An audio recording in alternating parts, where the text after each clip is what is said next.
Welcome to the Retail Media Moguls podcast, brought to you by Platform 195. We share trends and strategies across retail media to help you accelerate your brand growth.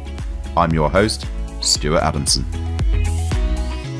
Welcome to the Retail Media Moguls podcast. I'm your host, Stuart Adamson, founder and CEO of Platform 195.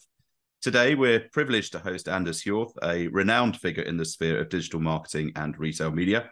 As the founder of Innovel and a trailblazer in establishing the first retail media expert training in France, Anders has a profound legacy spanning decades. His portfolio is studded with leadership roles at notable establishments such as e-commerce and biddable media, and with a unique blend of expertise in e-commerce search marketing, content strategy, and programmatic advertising, Anders stands out as a thought leader in the industry.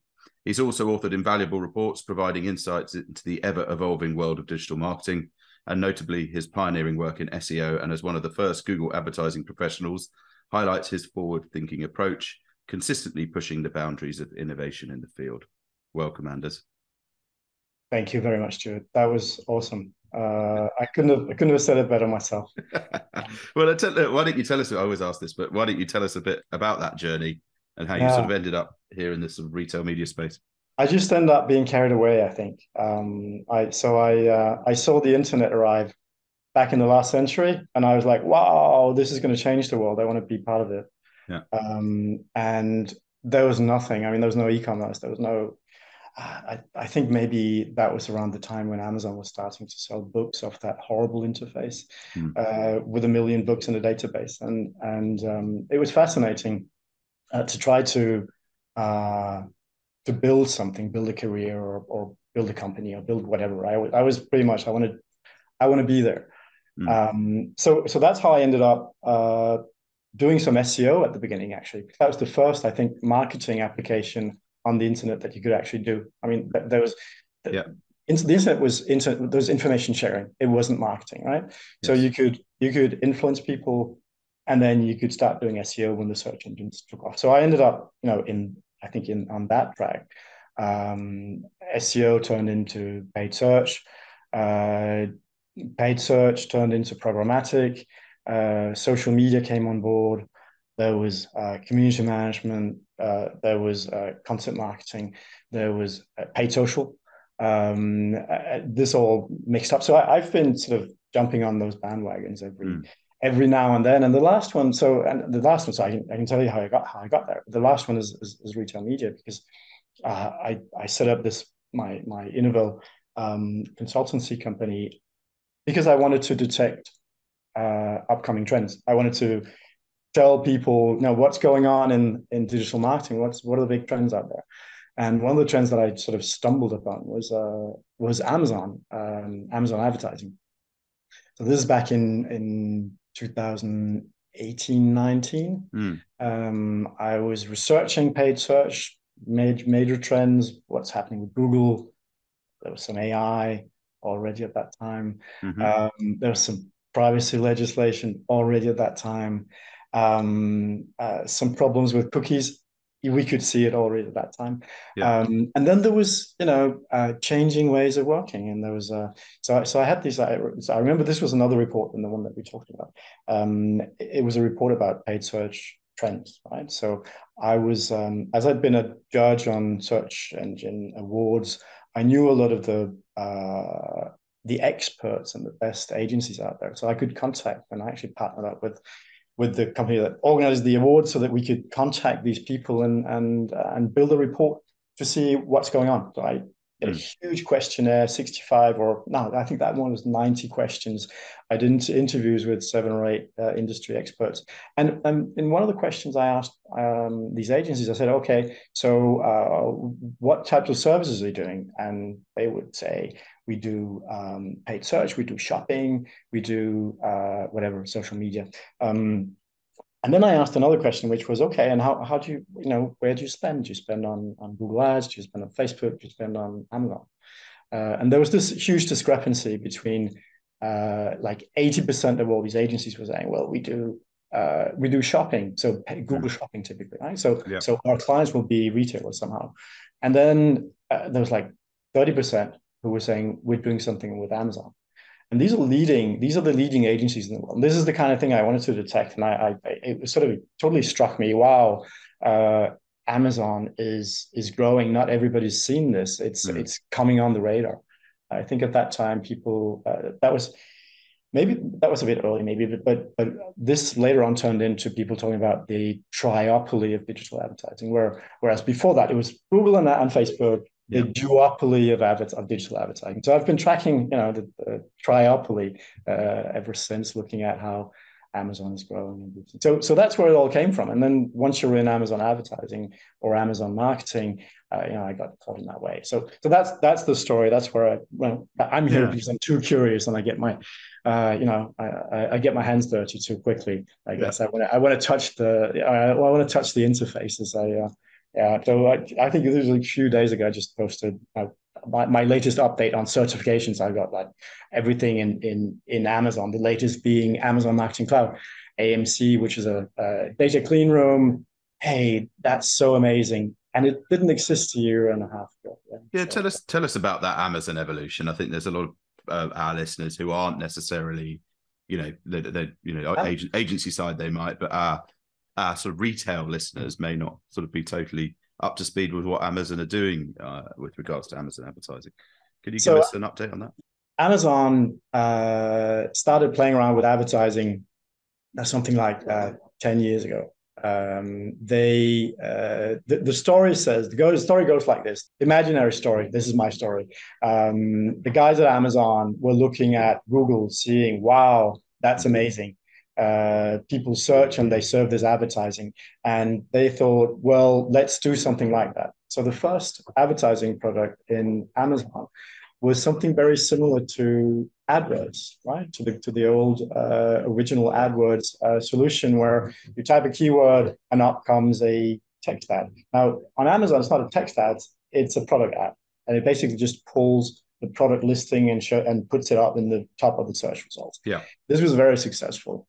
And this is evolved into so they added a second layer of targeting in there, which is you can on top of targeting keywords, you can target products. So you can target your own product, you can target competitors, you can target categories, you can target you can even refine with so many stars on the rating or Prime eligible, etc. So this was the first product. And I think, but this is me telling a story that I wasn't part of that time. But the second product that then came on was, again, imaginary story. I think these business developers, internal business developers, were seeing the results of this, saying, wow, this is amazing. We're getting people to click on search results that are product listings. And then the second question comes up, okay, how about if this is my brand and I want to give it a little extra twist? So they came up with a second product, the one called Sponsored Brands. This is also keyword targeting and product targeting. Also shows up primarily in the search results. And this, so the story says, and this is not my story for once, the story says that this was a second team. There's a different team actually building this tool. Yeah. And then they had a third team build a third advertising solution, which is much more of a display, much more of an audience targeting kind of solution called Sponsored Display. So these are the three products that are within the Amazon platform, originally targeted at the Amazon marketplace itself. Now, this Sponsored Display doing audience targeting actually now opens up to outside of Amazon as well. Because there's been, the fourth product has arrived in Amazon advertising. It's the DSP. And now we're in a familiar surrounding, aren't we, Stuart? Because this is programmatic advertising. Yep. It is probably, and again, imaginary story. I go back and look at these guys in Amazon. They're probably saying, "Wow, this is amazing. We managed to do something that does the same or even better than Google. We're monetizing the platform, and hey, what are they doing over at Facebook?" And Facebook has this amazing advertising targeting engine, right? So they built the Amazon DSP, and of course, as a programmatic solution, it is on the platform, but it's also outside of the platform. So in summary, you've got these four different, actually technically different solutions, right? Mm.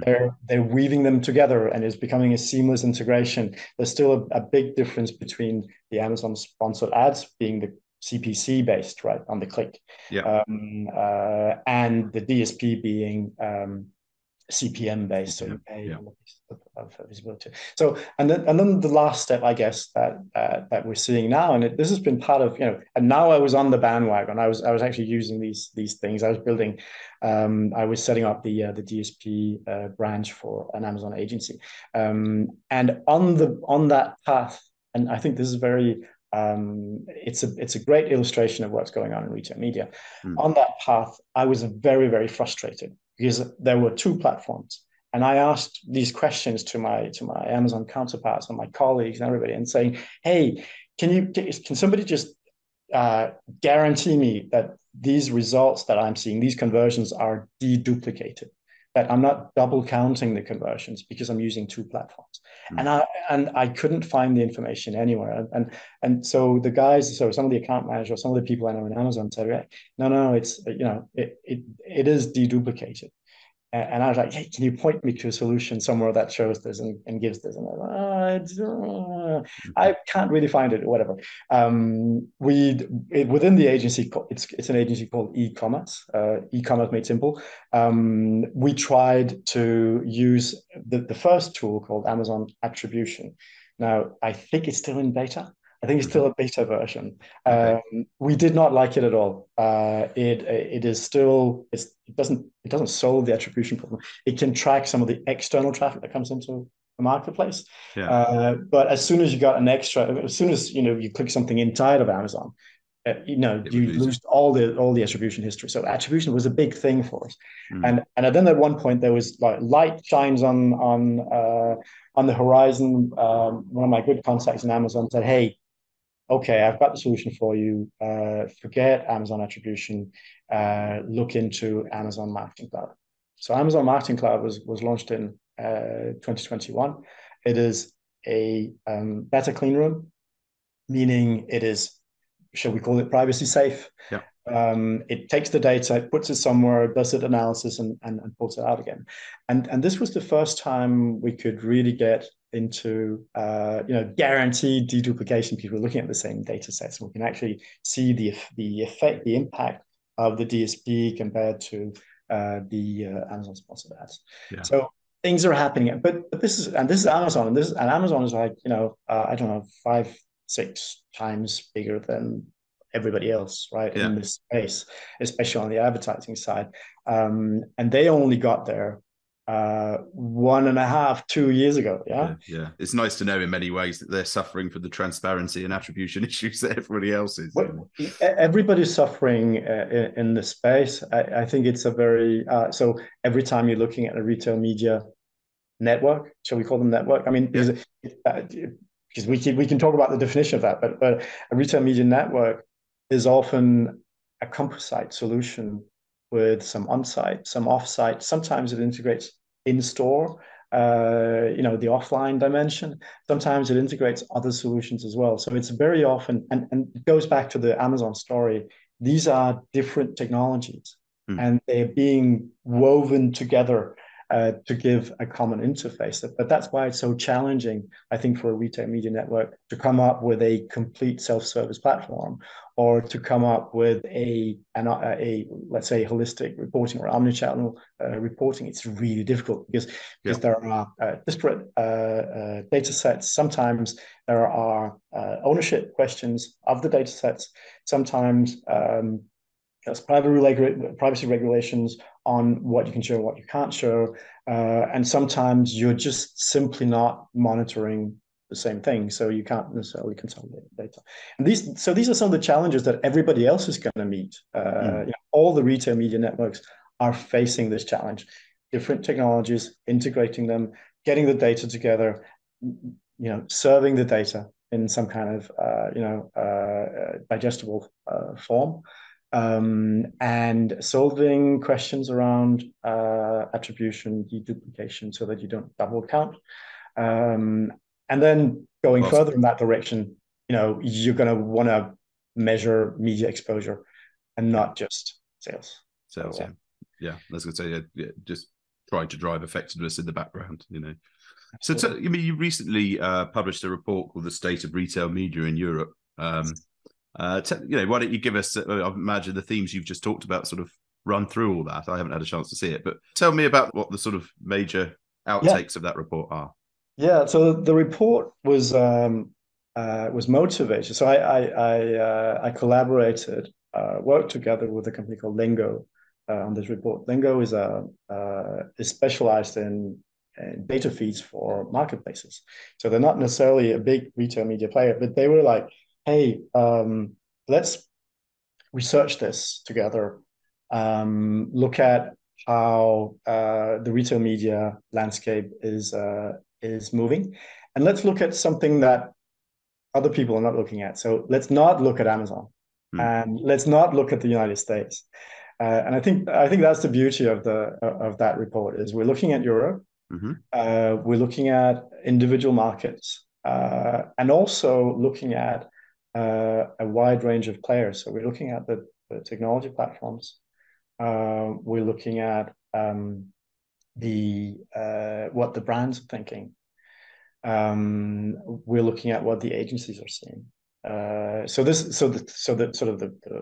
The work was carried out as an interview process, and of course, exploratory process of finding the data out there on the internet. There is a lot of data available about what exists, but you have to go in granularity in each country to see what exists there. So one of the big things some of the big things that came out, of course, Amazon is very present in the market, but you have a couple of markets where the local I don't know if we can call them incumbents, because I think maybe Amazon was there earlier on, but the pure players have been there for a long time. So you've got the French market, where you've got a number 2 Cdiscount, which is fighting to keep market share. You've got the Netherlands, where BOL or bol.com is giving a good fight. I think actually still bigger than Amazon in the market. Amazon's quite recent in Holland. You have the Polish market, where there's a local player, Allegro, much bigger than Amazon, much bigger than everybody else. Again, Amazon is expanding, country by country. It's like do you know the game of Risk? Yes. The board game. Yeah. It always makes me think of Risk when I see Amazon. Now we're going to open this market. Now we're going to open this market. We've got distribution in place. We've got this and this. Anyway, but you've got these local players. Some of them are pure players, and they're probably the strongest. But you also have a different type of player, like Zalando, which is Europe wide. It's in, I don't remember. Yeah, they're very developed, actually. 5 or 6 markets. You've got players like Mano Mano, which is on the DIY segment, present in 3 or 4 markets, and quite high on the range there. So you've got these vertical players that have another type of attractivity than an Amazon sometimes, right? So especially when you look at fashion, or when you have a range of points of sale. So that's probably the third type, is you're seeing physical distributors going online in various different ways, and that's fascinating, because they have a different relationships with brands and suppliers, which also means a different sets of challenges, but they have something already. They have this fit already there. It's not like the brand or the supplier, manufacturer is going to say, okay, can I sell my product on Amazon? Will it work on Amazon? These people have standing relationships, and we shouldn't forget also that most of that relationship is offline. And it is sales in shops, and it's 80% of the business, right? So suddenly, we're getting all carried away with retail media and with online sales, but it's like a marginal part of the business, right? So these are some of the things that we've seen in the report. So very interesting to see some big brands saying you've got two different approaches, at least two different, I guess. One is we're seeing this as a for direct profit opportunity. We measure outcomes. We've set up a separate department or business unit for selling on marketplaces. We therefore measure performance and therefore only expand to as many places as we can manage in a profitable way. And these types of players typically go onto one or two marketplaces, one or two platforms, actually, not any further. Meaning there's a whole host of marketplaces or retail media offerings that are not being taken into account. And then you've got the opposite approach, which is I need to be everywhere. So the omnipresence kind of approach, which is very much anchored in being there offline as well. So these can be strong brands that have their own distribution. But actually, so some of the, if you look at, so in the report we talked with Mattel. They've become top line news these days with Barbie, haven't they?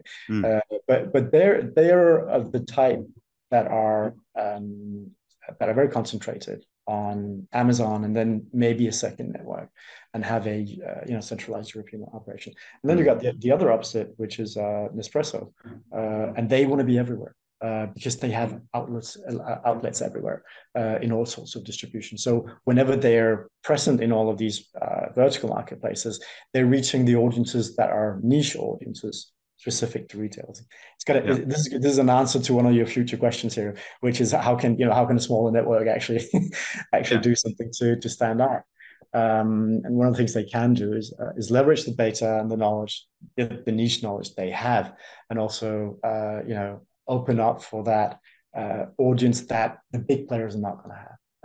Those are some of the keys to this. Yeah. So what's the evolution of all of this then? Do you think it's so there is a race to volume, isn't it? I mean, so you've been in the media business for many years as well. You know that the first place you go is where you have the biggest possible volume. So there is a race to volume, and the race to volume can be vertically based as well. So you've got, depending on the type of brands you're talking about, you've got this race to volume. So meaning that from a retailer perspective, you need to activate, as I talked about earlier, both the on-site and the off-site, and possibly the in-store to be to differentiate yourself from the pure players. Because otherwise you're not going to get that volume. I think I'm not here to say it's a mistake, but one of the big challenges that I think is in the system today is that all of those players having a managed service, they try to leverage more or less the same channels. So they're leveraging data outside, so programmatically via, for example, Meta, Facebook ads. So they're using the data, they're onboarding the data as a custom audience or whatever into Facebook, and then they're using that to leverage to try to drive the people back into the network. The problem with that, so this can work really well. The problem is that if you take this from the brand perspective, there is a huge risk of double exposure, both because retail media is one part of media budgets, and there could be other campaigns running at the same time. And also because if you're going through various channels, various managed services, they could all be leveraging the same data to the same channel. And if there's a slight sort of overlap of these audiences in the various retailers, then you're risking double exposure. And there is no way you can measure that. There is no way you can actually monitor this. And this is a huge challenge for the end user perspective, right? Because end users are fed up with being overexposed. I think, totally different subject, but one of the reasons why privacy is such a big issue is that, data isn't easy to handle. And if you handle it as easy as you can, you're necessarily doing a lot of waste and overexposing people. Yeah, there's an interesting one actually in the travel industry. There's a similar thing where the Dubai Tourism Board are quite forward thinking in using sort of the way they use their retail partners. But actually they sort of keep their own creative and then badge the retailer onto that creative, and then leverage the data of all the retailers. Yeah. But the reality of that is the end user reality of that is you often see the same ad, but the same ad could have it has a different retailer on it. So you might Absolutely. see it, so you're seeing it too much, and you're seeing it each time with a different retailer. So it's great branding for Dubai, but doesn't actually do anything for the retailer themselves. I'm not sure about the branding there, because you're exposing and you're repeating a message, but it can be very confusing. And when you talk about brands, I mean, there's a question of exposure, but there's a second question of consistency. And if you're being exposed in the same channel various times with differing messages, that's not strengthening your brand message. I think that's the real danger there. So in that report, you also talked about what the agencies are saying, and obviously you're an ex-Group M senior manager. So tell me about how media agencies are managing this. Are they managing it well? Can they manage it well, given the sort of the relationship that retailers tend to have with their suppliers, their supplier base? Absolutely. So I've now for the past 5-6 years, I've been sort of pretty much out of agency business. Before that, I had my own agency. There's this whole thing out there that agencies can't defend themselves. They're being criticized from all fronts, and they can never really defend themselves because basically they're going to look bad. But I've been out of that for a while, and I've actually been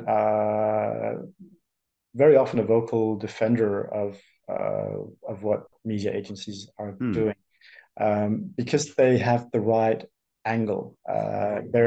They probably have a lot of weaknesses and a lot of things that they can't do. They can't get into that data, but they have the advantage of knowing exactly what data you need, and also of knowing how to operate that data. What's happening in the big, all the big media agencies today are full on board with retail media.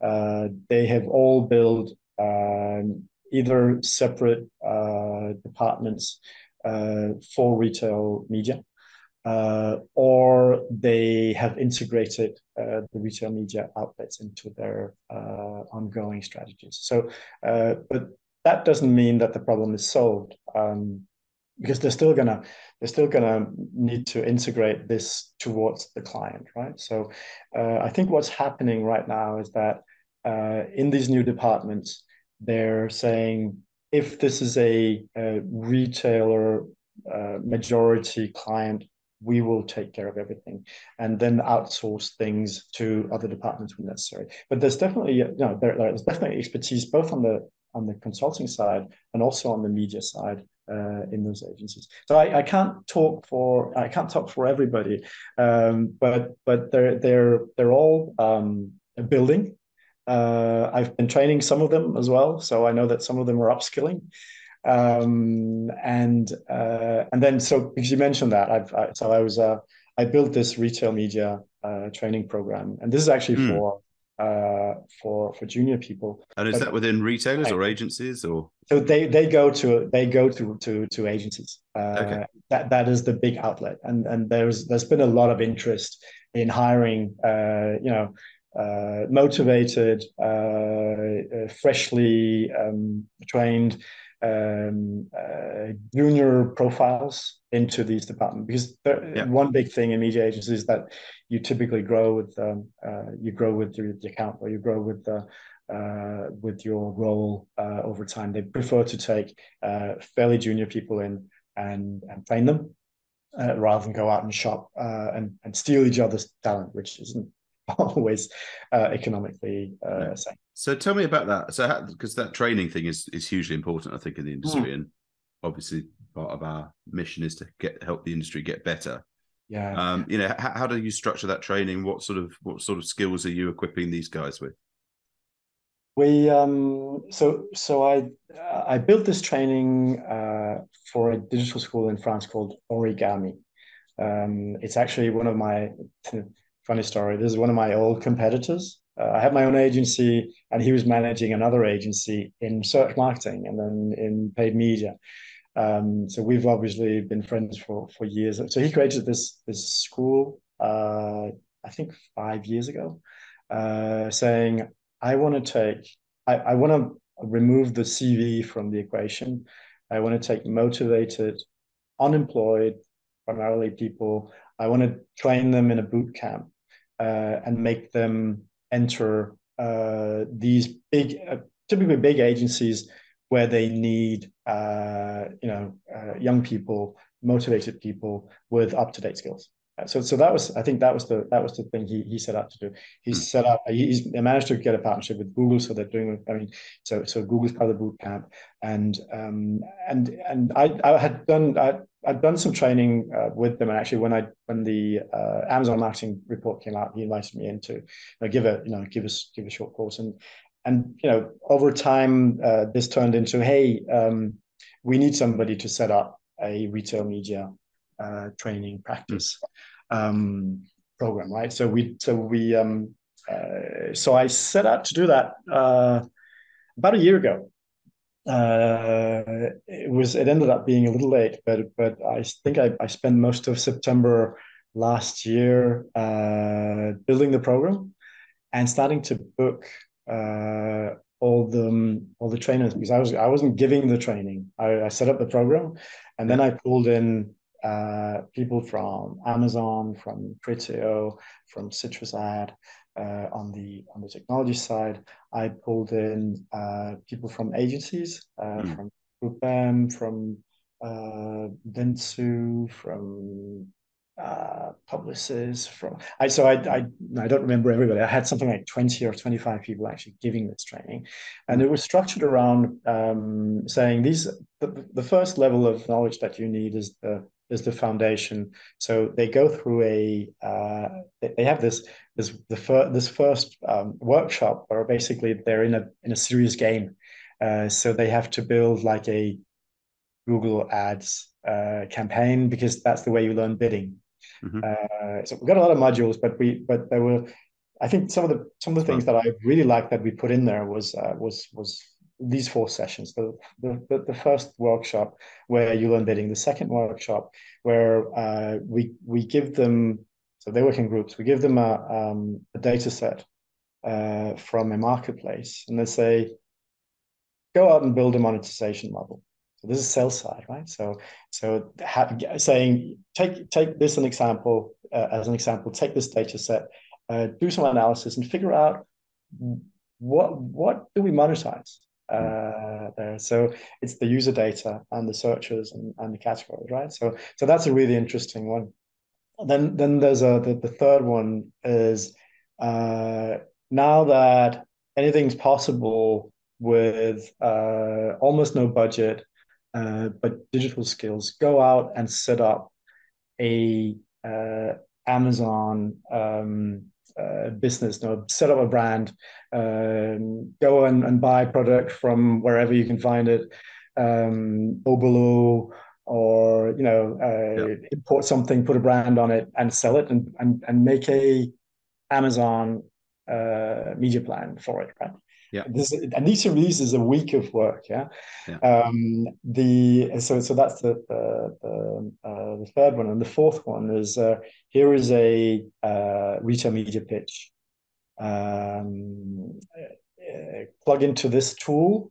We used a partner called Datagram. I think it's only a French provider, but that goes in, especially in the grocery outlets, and measures what is your share of category, your share of voice. How can you what types of formats can you use, and what times should you be there? So this is a real retail media pitch, right? And so consider this: these guys have no prior digital marketing experience. Most of them have no prior digital marketing experience. They go in, and after their final project after 3 months is they're actually presenting a pitch, and they're actually presenting to people from the industry.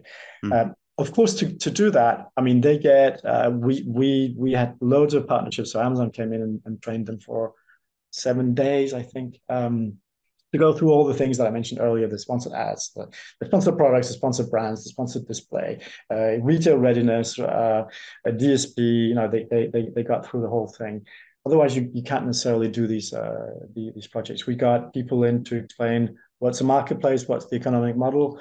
Got somebody in to explain what is retail media. This is one of the founders of one of the technologies out there. What is retail media? Why is it changing? How does it fit in with the user experience? How does it fit in with the data? And there was supply chain, and there was content optimization, and there was so the full program, what we tried, so the way I set it up was to try to cover every single expertise required. We realized that it is quite different from some of the other courses that the school has built, because a lot of the other courses are based on search, so you'll do SEO specialization, but you'll learn the search before that. Whereas retail media, you've got to learn e-commerce, you've got to learn retail. And then you got to learn, media, bidding, programmatic. So it ended up being, I think, very ambitious. We were very happy with it. The people that took on the candidates were very happy as well. I'm still in touch with a number of these people, so that's great. I actually took this and took the basis of this to build also an upskilling training for one of the agencies. So this is one of the bigger agencies to upskill. But in the process of building this department that they're building, right, they're taking skilled people with a lot of experience from programmatic, for example, or skilled people from this could be search, or they're taking people with a lot of account experience. So having worked with big brands, big CPG, or even food stuff for a number of years, and needing to get an upgrade on what's going on with retail media. Yeah. So that's fascinating. So that's really interesting as well. So but it just shows how it feels strange to be in this sector, because on the one hand, it is probably the most complex and most advanced part of digital marketing ever, and at the same time, it hasn't inherited all the experience we've had in all the other channels. So we're fighting with some of the problems that we'd have 10 years ago in Google search, or 10 years ago with Facebook advertising. So in retail media networks, to take back to retail media networks, you've got Amazon, and then you've got tons of other many other retail media networks using 5, 6, up to 10 different technologies now, and in each case, the way you measure an impression, for example, can differ. Or a video view. So IAB is doing a fantastic job of trying to find consensus. But we're not there yet, right? And what does that mean for an advertiser? It means, well, I do impressions here and I do impressions there, and they're not the same. Or did I actually do an exposure for the person who went through and bought somewhere else? I don't know. Some of the very basic challenges that we've had for ages. So that makes it, fascinating as well, I guess. And do you think the retailers are investing in this now? Are they seeing it? Obviously, I think they saw this 2 or 3 years ago. Because there was a lot of press around that time when suddenly Amazon was doing 5% of its revenue from advertising. At that time, it was still called the other category. So I tracked the earnings reports every quarter, and it was this line called other. So Amazon is doing e-commerce, and then we're doing Prime, and then we've got physical stores, and then we've got this other. That's where advertising was sitting, and it was a huge part of that. It was a huge proportion of it. And then 1.5 years ago, it was turned into, now we call it advertising, and there's another other category that's come up. But 2-3 years ago, I don't remember the exact date, but you got this, and it made a lot of press. 5% of Amazon's revenue was generated by retail media. And actually, when you looked into when you dug deeper into the figures, and this is still the case, advertising is driving a lot of the the profits. For a long time, that in Amazon you've got e-commerce, and e-commerce hasn't been performing so well actually. That's not what they earn money. It doesn't turn a profit in Europe. It didn't turn a profit last year, and only just and actually lost money last year in the US as well. But then you had AWS was doing a lot of the growth and also generating a lot of profits. Huge growth. But now you have retail media and actually driving more of the profits than AWS as far as I understand, because it has a much lower cost base. So retail media suddenly come out, and this message that came out 2 years ago was 3 years ago was, wow, here's something else. And for retailers that are used to managing a business with very low margin, to have somebody say, hey, there's an extra 5% for you. That probably comes up to the CEO desk, and the CEO probably says, hey, make me a plan for this, make a business plan to someone. And then someone goes out and researches the market and says, okay, what kind of technologies are there? Who can help me do this? Where do I want to take it? Do I want to keep the data? Do I want to monetize the data externally? Do I want to build it under commerce? Do I want to build it under e-commerce? Do I want to build it under marketing communications? And then comes back, let's say 6 months later, with the plan to the CEO, who says, okay, this took long. Now we got to go. And I think that budget line came out quite quick. And I think what we've seen since then is a bit of a gold rush to going there with this thought that first mover advantage is temporary. So a lot of people have gone out there, and you see messages there's so much press about retail media now saying, oh, this company launched in retail media. But when you dig a little bit into that as well, sometimes it's more of a statement for the purpose of the statement, or to show that we're going in the right direction, than an actual big offering. Because if you're simply taking your customer data and you're leveraging that on programmatic, people have been doing this for 15 years. There's nothing new in there. That's not retail. It is retail media, but it doesn't show that you're actually going in the direction of monetization. So you've got this huge challenge there. Yeah, and also just doing transformational change within a retailer, and suddenly saying, right, it's not simply a case of, right, we're going to put sponsored listings on the site and display, and then start putting stuff into emails. There's a whole customer experience and brand team sitting there, an e-commerce team sort of